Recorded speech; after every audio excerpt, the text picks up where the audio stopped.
pectoral groups, quadriceps, muscles in the front of the leg. There's 4 of them, but they all do one thing to move us forward in the world. Any idea the name of the ones that go backwards? Oftentimes quarterbacks hurt them. MCL. What's that? ACL. MCL. Well, that's down lower, the hamstring group. You know, yeah, you want to figure out what muscles do. Get a little exercise. Couldn't hurt us anyway. Any cardiovascular work is good. You know, you want to feel the hamstring muscles. Try walking backwards upstairs. You'll feel them instantly. Before you get the 10 stairs, you will know they're there. You know, or backwards up hills, something like that. You know, as I said, what's the strongest muscle in our body? What's that? Tongue. Say that louder. Your tongue? Interesting thought. No. Heart is maximum. Say what? Heart? Yes. Why would it be the strongest muscle in our body? It helps. I suppose it's very important to help pump the blood. I guess it's very active. Very active. Or it never stops. You know, any muscle you're going to use that much, it's going to be pretty strong, ideally. And I'm hoping that all of yours are very strong and keep pumping for a long time. He wants to dance. He's Fred Astaire in another lifetime.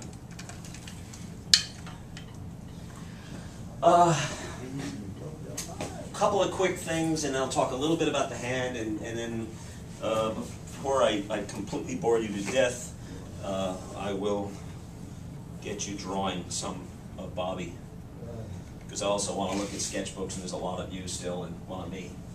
I mentioned the word proportion before, and this doesn't work in terms of proportion. We always think of things in the 3rd dimension. Everything's cubed. Everything is going to be 3-dimensional. And it'll directly correlate to what you're going to do in the machine on the 5th floor.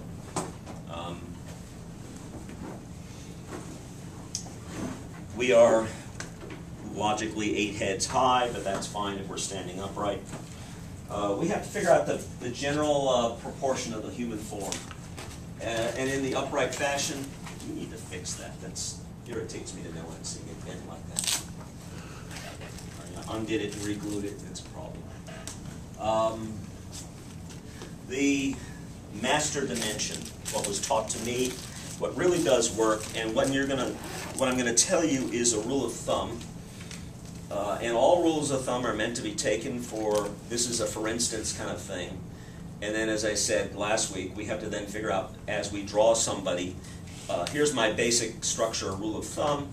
Where does the person I'm drawing vary from it? Okay.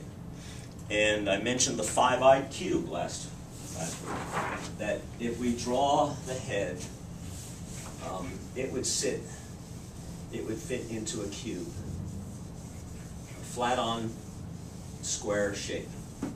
And the head itself, actually our rendition right there on the skeleton fits the mold very well.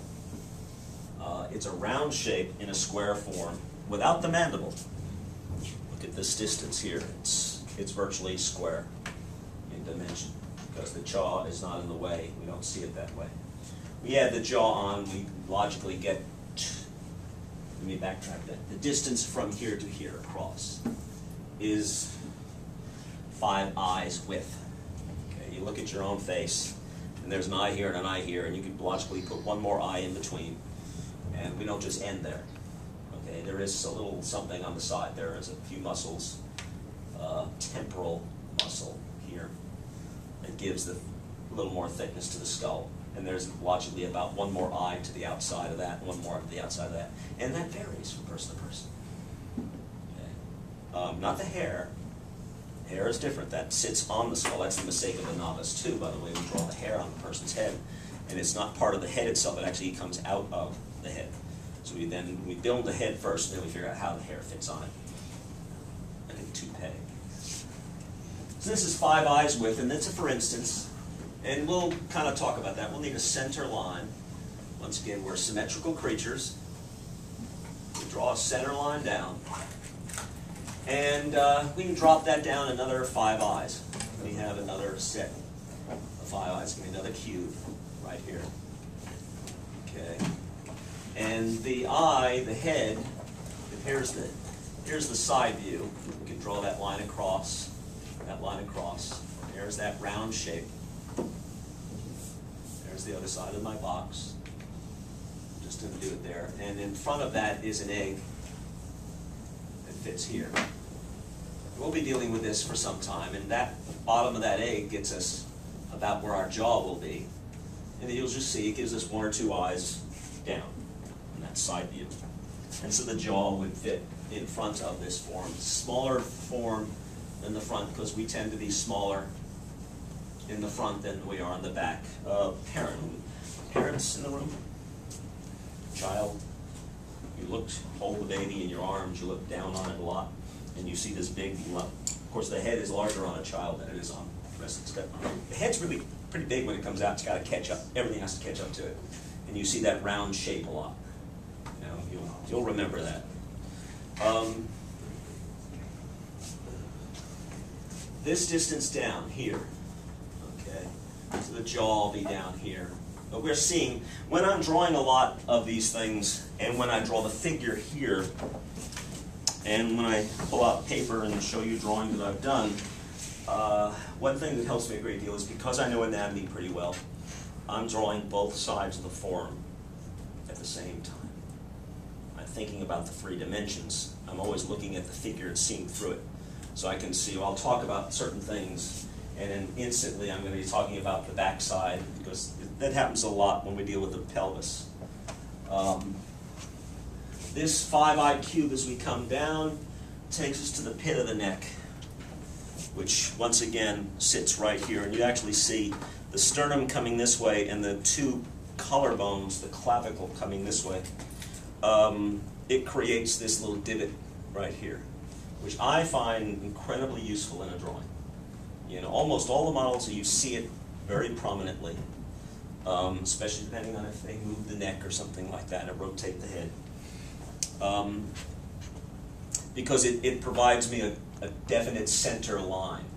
This is where I see the top of the sternum, and you see that line as it runs through the body. I'm going to show you in a little bit where that's going to come in handy. So the ribs actually, the top of the ribs, the first rib itself sits right here.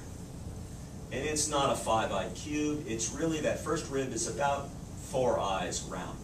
It's smaller than the other part. The hole is important for a couple of things. We have to breathe. We have to eat. You know, stuff has to go in. There's another big hole back here for other obvious reasons. First rib sits about here. And now we'll take that 5-eyed cube and we're going to expand and get me 4 more of them. So this is about halfway over. There's a sneeze in me. Bright sunlight helps. If you ever have to sneeze, you stare at the sun. My friend, you look at pinball machines a lot. Something like that. So about there. So we can bring that line over and that over. Okay, and that's about halfway, about halfway. And we've taken that 1 cube there and doubled it. So there's the cube and the center line. And the ribs will fit into that space in most people. Our ribs fit there. This is proportion 101. Okay, first rib sits here. 10th rib sits down here. It's not gonna be out to the outside edge. It's gonna come out and come in. Ribs are gonna be a shape something like this.